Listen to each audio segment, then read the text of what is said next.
Okay, so today I'm going to talk about some of the old cards I showed in some of the other videos.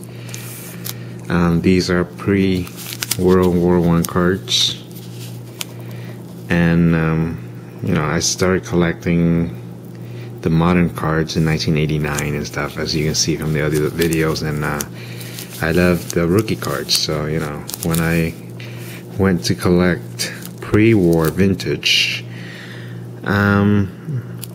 the rookie cards have a little more meaning to me also. So this is the Joe Jackson Major League rookie card. This is from the E90 Type 1 American Caramel sets. 1909 to 1911 was the year of production, and actually the Joe Jackson had an earlier minor league card, the T210, which is worth probably 4 or 5 times the amount in the same condition as this card. But this is his Major League rookie card, and here's the back. Of course, everyone knows about Joe Jackson, one of the greatest natural left-handed hitter in the history of baseball. But he got mixed up in a little gambling and throwing up the World Series, and he was banned from baseball. So he's not in the Hall of Fame. But this would be his rookie card. And you either love the card or you don't, because of the picture's not that great of him. The next rookie I like is the Eddie Plank.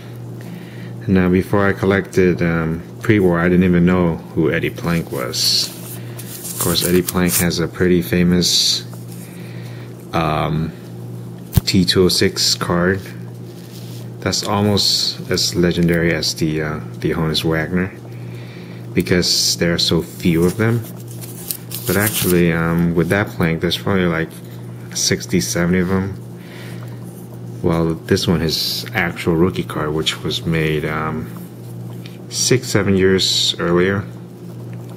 This probably have like 10 to 15 in existence today, and it has the same portrait that was used in the T206 card, which I don't have, which I want. But both of them use the same Carl Horner photograph that he took of Plank probably in 1902 or so. And this was from the Bryce Williams Caramel set, designated E107. Mostly a caramel collector versus the tobacco, like T205, T206 stuff. I like the caramels more. And next, let's show a Ty Cobb, also a portrait. This is from the legendary T206 set, with the Piedmont cigarette advertising back.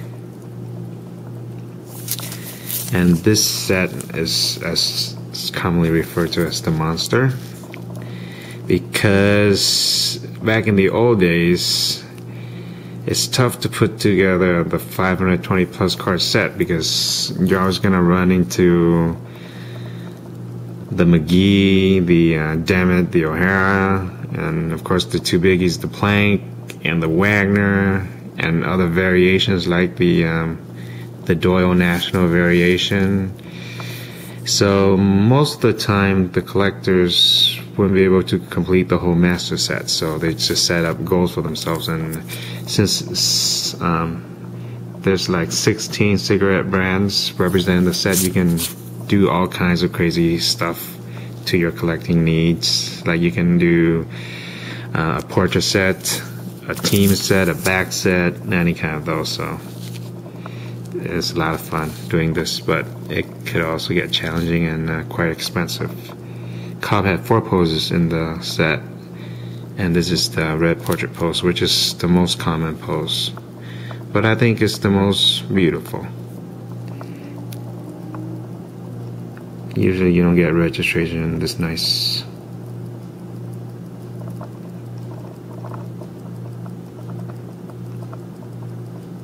This is almost 100 years old card, and it still looks very good. Let's go to another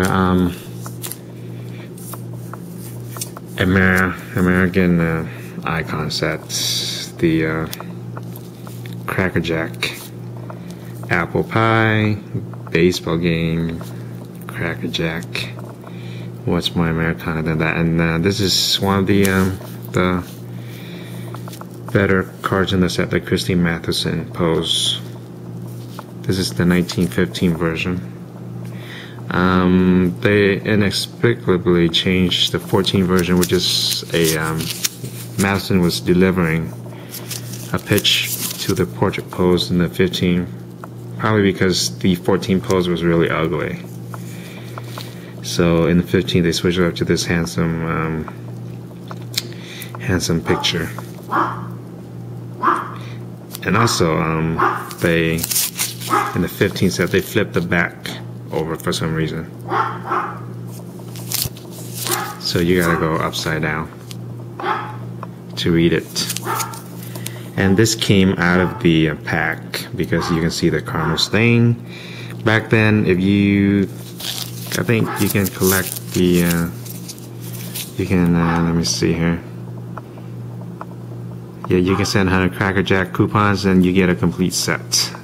That was not exposed to all the caramel staining. But this one came out of the package because it's slightly stained. And I prefer that. It shows a little character. Card. That's another caramel card. And although I don't have a Tito 6 Wagner, this is a 1910 E103, so it's the same era. This is the famous portrait pose of that card. And the Tito 6 Wagner had about 50 to 60 cards. I would say this one is maybe has that much. Have that many, or it could even be less. This one has a blank back. I would say there are probably around 50 of this card in existence. And this is actually a 4, so it's one of the higher condition one you find. Usually they're pretty beat up. That's the famous Wagner portrait pose. Shortstop for the Pittsburgh Pirates. Back then they didn't have the H in Pittsburgh. Of course, another caramel card, the Williams Caramel, 1910. And it's kind of like a distant successor to the 1903. The Bryce Williams branched out, and it became the Williams Caramel in 1910. And then it became something else. I think it's still going on today. And then last we have the most famous baseball player of all time, the Babe Ruth. This is his rookie card. It's only a 20.